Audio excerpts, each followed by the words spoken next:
PTI रहनुमा फवाद चौधरी की गिरफ्तारी से मुताल्लिक इनकी अहलिया हिबा फवाद का कहना था कि ये गिरफ्तारी नहीं, अगवा है। निजी मीडिया से गुफ्तगू करते हुए हिबा फवाद ने कहा कि हम इसको गिरफ्तारी नहीं कहेंगे, अगवा कहेंगे। 8 से 10 पुलिस वाले गेट खोलकर हमारे घर में घुस आए और बगैर कोई एफआईआर दिखाए फवाद को पकड़कर ले गए।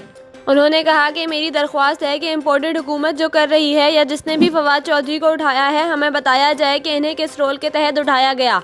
हमसे किसी ने राब्ता नहीं किया। इनको 4 डालों में बिठाकर इनका फ़ोन लेकर चले गए। हमें कुछ नहीं पता इन्हें कहाँ लेकर गए। हमने पंजाब में मुतालिका थानों से राब्ता किया लेकिन कोई जवाब नहीं आया। हिबा फवाद का कहना था कि ये तो सरासर अगवा है कि हम अब अपने घर में भी महफूज नहीं, लोग हमें घर में घुसकर उठाकर ले जाएंगे। किस तरह का मुल्क है, यहाँ किस तरह का कानून है। उन्होंने मजीद कहा कि मेरी चीफ जस्टिस ऑफ पाकिस्तान वजीर आजम पाकिस्तान से यही दरख्वास्त है कि बताया जाए कि फवाद चौधरी को कहाँ लेकर गए हैं या फिर इनके अगवा की एफआईआर दर्ज की जाए।